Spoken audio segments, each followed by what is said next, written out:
कहानी की शुरुआत में हम दो अमेरिकन सोल्जर्स को देखते हैं जिनके नाम थे आइजैक और मैथ्यू। ये वक्त है साल 2007 का, जब इराक और अमेरिका की लड़ाई खत्म हो चुकी थी। लेकिन इसके बावजूद आइजैक और मैथ्यू को इराक भेजा गया था ताकि वो एक पाइपलाइन के कंस्ट्रक्शन पर नजर रख सकें, क्योंकि उन्हें खबर मिली थी कि जुबा नाम का एक इराकी स्नाइपर उस साइट पर काम कर रहे अमेरिकन वर्कर्स को मार रहा है। अब ये दोनों उस लोकेशन पर पहुंचते हैं और गाड़ियों के बीच लेटकर अपने दुश्मन की तलाश करने लगते हैं। देखते ही देखते 20 घंटे गुजर गए, लेकिन अब तक इन दोनों को कोई हलचल दिखाई नहीं दी और जुबा का भी कोई अता पता नहीं था। अब रेगिस्तान की भीषण गर्मी के चलते मैथ्यू का सब्र खत्म होता जा रहा था और अब तक तो उससे लगने लगा था कि असल में यहाँ कोई स्नाइपर है ही नहीं और किसी ने उन्हें गलत इंफॉर्मेशन दी है। वो आइजैक से कहता है कि हमें थोड़ा और आगे जाकर इस पूरे एरिया की जांच करनी चाहिए। इस पर आइजैक कहता है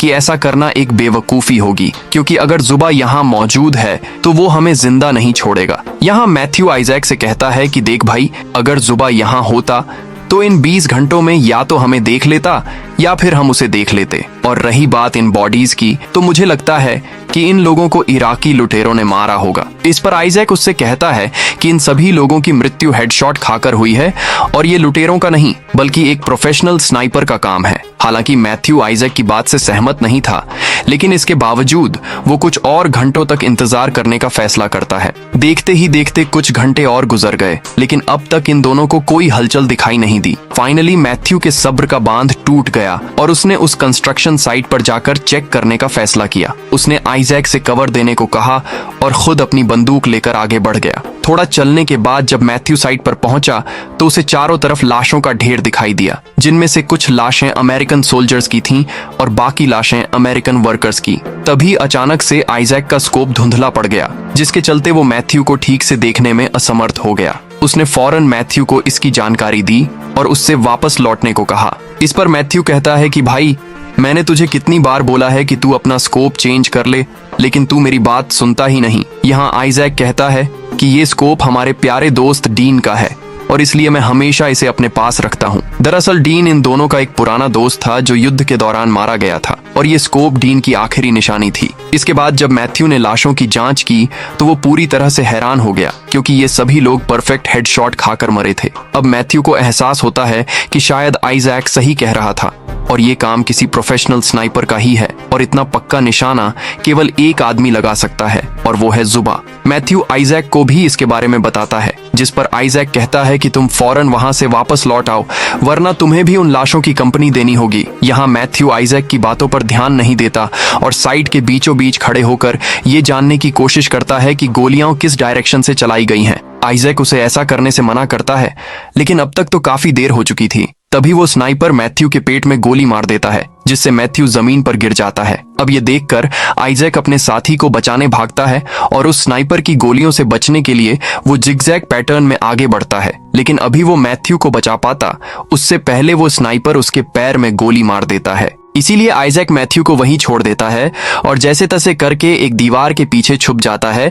यहाँ मैथ्यू कहता है, तुम बेस पर कांटेक्ट करो, जल्दी एक बैकअप टीम को बुलाओ। इधर आइजैक अपनी घाव को देखा है जहां से बहुत खून बह रहा था। अब खून को रोकने के लिए घाव पर पट्टी बांध देता है और जल्दी से अपनी रेडियो बाहर निकलता है ताकि वह अपनी बेस पर कांटेक्ट कर सके। हालांकि वो ऐसा नहीं कर पाता, क्योंकि उस स्नाइपर की एक गोली सीधा उसके रेडियो पर आकर लगी थी, जिसके चलते उसका रेडियो का एंटीना पूरी तरह से डैमेज हो चुका था। तभी आइजैक मैथ्यू को देखता है जो अपनी बंदूक तक पहुंचने की कोशिश कर रहा था। यहाँ आइजैक उससे कहता है कि तुम हिलना डुलना बंद करो, क्योंकि अगर स्नाइपर ने तुम्हें जिंदा देख लिया तो वो तुम पर एक और गोली चला देगा। हालांकि मैथ्यू उसकी बात नहीं सुनता और बंदूक तक पहुंचने की कोशिश करता है, लेकिन इस दौरान वह दर्दक मारे बेहोश हो जाता है। अब यहाँ आइजैक को एहसास होता है कि वो दोनों कितनी बुरी तरह से फंस चुके हैं और फिलहाल वो खुद को बचाने के लिए कुछ नहीं कर सकते। यहाँ आइजैक ने खुद को शांत किया और इस मौके का फायदा उठाकर उसने अपने पैर से गोली निकालने की कोशिश की, लेकिन यह काम इतना दर्दनाक था कि आइजैक दर्द के मारे वहीं बेहोश हो गया। वो कई घंटों तक बेहोश पड़ा रहा और उसकी आंख तब खुली जब उसने रेडियो पर थोड़ी हलचल सुनी। यहाँ आइजैक को लगा कि शायद यूएस आर्मी उससे कांटेक्ट करने की कोशिश कर रही है और यह देखकर वो काफी खुश हो गया। इसके बाद उसने उन्हें सिचुएशन की पूरी जानकारी दी और एक बैकअप टीम भेजने को कहा। अब जो ऑफिसर आइजैक से फोन पर बात कर रहा था वो उससे कहता है कि इतने बड़े रेगिस्तान में तुम्हें देख पाना इम्पॉसिबल है, इसलिए हम यह चाहते हैं कि तुम अपनी जगह पर खड़े हो जाओ या फिर हवा में फायर करो ताकि हम तुम्हारी लोकेशन को जान सके। अब यह सुनकर आइजैक थोड़ा परेशान हो जाता है और उसे इस आदमी पर शक होता है क्योंकि ये सारी चीजें करना प्रोटोकॉल के खिलाफ थी। इसके बाद जब आइजैक ने इस आदमी के एक्सेंट पर फोकस किया तो वो फौरन समझ गया कि यह आदमी कोई अमेरिकन नहीं है बल्कि वही स्नाइपर है जिसने इन पर गोली मारी थी। उस स्नाइपर ने आइजैक की रेडियो फ्रीक्वेंसी पकड़ ली थी और अब वो इसके मजे ले रहा था। यहाँ आइजैक कहता है कि मैंने तुम्हें पहचान लिया है, तुम कोई अमेरिकन नहीं हो बल्कि वही स्नाइपर हो जिसने हमें गोली मारी है। इस पर वो स्नाइपर कहता है कि तुम्हारा अंदाजा बिल्कुल सही है, वही हूँ जिसने यहाँ मौजूद सभी अमेरिकियों को मारा है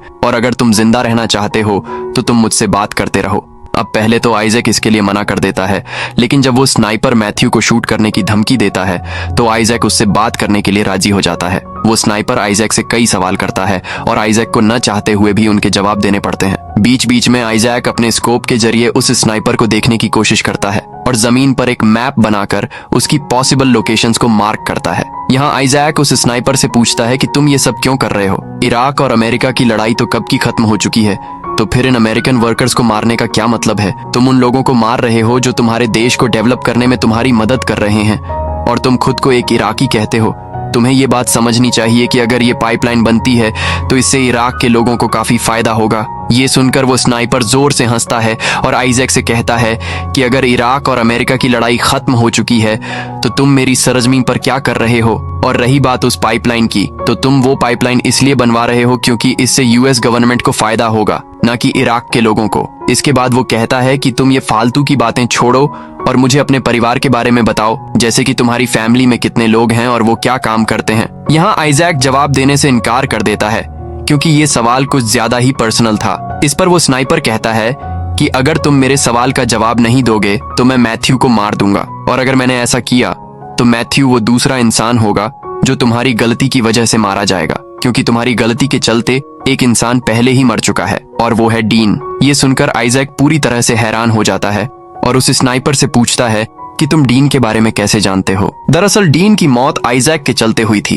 क्योंकि एक मिशन के दौरान आइजैक का निशाना चूक गया और गोली जाकर डीन को लग गई। अब यहाँ आइजैक की हिम्मत टूटने लगती है क्योंकि वो स्नाइपर जानबूझकर आइजैक को वो बातें याद दिला रहा था जिससे उसे तकलीफ होती है। इस दौरान आइजैक को जोर की प्यास लगती है और वो पानी पीने के लिए अपनी बोतल बाहर निकालता है, लेकिन यहाँ उसकी बोतल खाली हो चुकी थी क्योंकि उस स्नाइपर की गोलियों ने उस बोतल को छलनी कर दिया था। यहाँ वो स्नाइपर कहता है कि मैंने जानबूझकर तुम्हारी बोतल में गोली मारी ताकि तुम प्यास से तड़पते रहो। साथ ही मैंने तुम्हारा रेडियो भी खराब कर दिया ताकि तुम किसी से कांटेक्ट न कर सको और मैंने तुम्हारे सिर के बजाय तुम्हारे पैर में गोली मारी ताकि तुम वहां से भाग भी न सको। वो आइजैक से कहता है कि कल सुबह तुम्हारी मौत पक्की है क्योंकि तुम्हें गोली लगी है और तुम्हारा काफी खून बह चुका है और अब तुम्हारे पास पीने के लिए पानी तक नहीं है। ये आइजैक वो स्नाइपर से कहता है कि तुम किसी आतंकवादी से काम नहीं हो। यह सुनकर वो स्नाइपर आइजैक से कहता है कि तुम्हारे हाथ में बंदूक है और तुम मेरे देश में हो और तुमने मुझे मारने की कोशिश भी की और इसके बावजूद भी तुम मुझे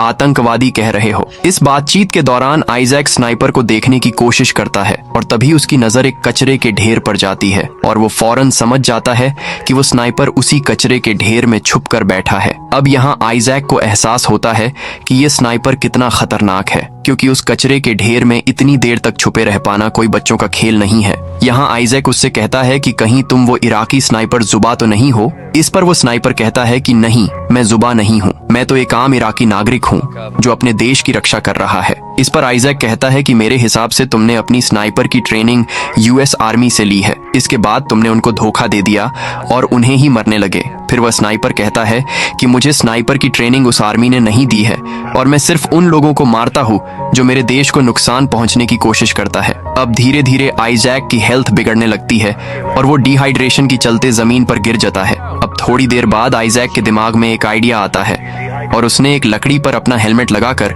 उस स्नाइपर को डाइवर्ट करने की कोशिश की। इस दौरान वह स्नाइपर की लोकेशन तो नहीं जान पाया लेकिन अपना हेलमेट खो देता है।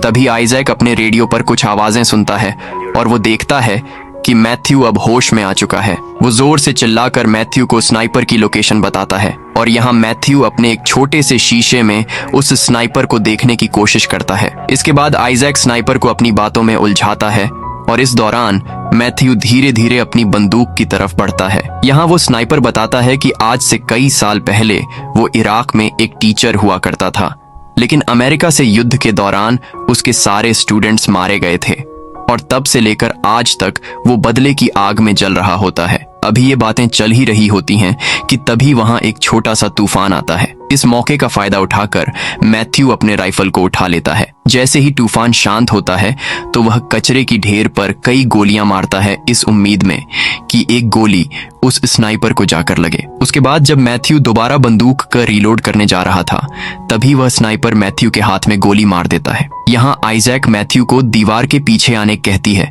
लेकिन अभी वह वहां तक पहुंच पाता उससे पहले वह स्नाइपर मैथ्यू को हेडशॉट मार देता है। अब मैथ्यू को मरता देख आइजैक पूरी तरीके से टूट जाता है और मरने से पहले आखिरी बार अपनी फैमिली से मिलना चाहता है। यहाँ वो स्नाइपर कहता है कि अगर तुम जिंदा रहना चाहते हो तो तुम मुझसे बातें करते रहो और मुझे बताओ कि तुम डीन का स्कोप लिए क्यों घूमते हो। अब थोड़ा रोने के बाद आइजैक ये कबूल करता है कि डीन की मौत उसके चलते हुई थी। एक मिशन के दौरान उसका निशाना चूक गया था और गोली जाकर डीन को लग गई, लेकिन वो सबसे झूठ कहता रहा कि डीन को दुश्मन के स्नाइपर ने मारा है। हालांकि ये झूठ उसे अंदर ही अंदर खाए जा रहा था और वो खुद की नजरों में गिर चुका था। जब आइजैक उस स्नाइपर से बातें कर रहा होता है, तभी उसे रेडियो पर थोड़ी हलचल सुनाई देती है। उसने देखा कि उसके बेस के लोग उससे कांटेक्ट करने की कोशिश कर रहे हैं। आइजैक ने उनसे बात करने की कोशिश की, लेकिन इसका कोई फायदा नहीं हुआ क्योंकि उस स्नाइपर ने आइजैक की रेडियो फ्रीक्वेंसी को टैप कर लिया था, जिसके चलते आइजैक उनकी बातें तो सुन सकता था, लेकिन वो उनके जवाब नहीं दे पा रहा था। यहाँ वो स्नाइपर आइजैक बनकर बातें करता है और बेस के लोगों से एक बैकअप टीम भेजने को कहता है। अब आइजैक को एहसास होता है कि असल में यहाँ मदद वर्कर्स ने कभी मदद बुलाई ही नहीं थी। वो तो ये स्नाइपर ही था जिसने उनसे मदद मांगी थी ताकि यूएस आर्मी यहाँ आए और वो एक एक करके उन्हें मार सके। यहाँ आइजैक इस बातचीत को रोकने की कोशिश करता है, लेकिन वो इसमें नाकामयाब रहता है और थक कर वहीं सो जाता है। अब थोड़ी देर बाद जब आइजैक को होश आता है तो उसे रेडियो पर कोई भी हलचल सुनाई नहीं देती, इसलिए उसे लगता है कि शायद वो स्नाइपर भी सो चुका है। इस मौके का फायदा उठाकर वो मैथ्यू की राइफल को अपने पास खींचता है और उस कचरे के ढेर पर निशाना लगाता है। तभी आइजैक को यूएस आर्मी के 2 हेलीकॉप्टर्स दिखाई देते हैं। ये देखकर आइजैक अपने सामने वाली दीवार को गिरा देता है ताकि वो लोग इसे देख सकें। इसके बाद वो अपना निशाना लगाता है और उस कचरे के ढेर में एक गोली मारता है। हालांकि उसे यकीन नहीं था कि गोली उस स्नाइपर को लगी है या नहीं। ये जानने के लिए वो अपनी जगह पर खड़ा हो जाता है ताकि अगर वो स्नाइपर जिंदा हो तो वो उसे मार दे, लेकिन किस्मत से वो स्नाइपर गोली नहीं चलाता, जिससे आइजैक को लगता है कि या तो वो स्नाइपर मर चुका है या फिर बुरी तरह से घायल है। अब जल्दी ही वो दोनों हेलीकॉप्टर्स लैंड हो जाते हैं और यहाँ आइजैक की टीम उसे स्ट्रेचर पर लिटाकर वहां से ले जाने लगती है। आइजैक उन्हें स्नाइपर के बारे में बताने की कोशिश करता है, लेकिन उसकी हालत इतनी खराब होती है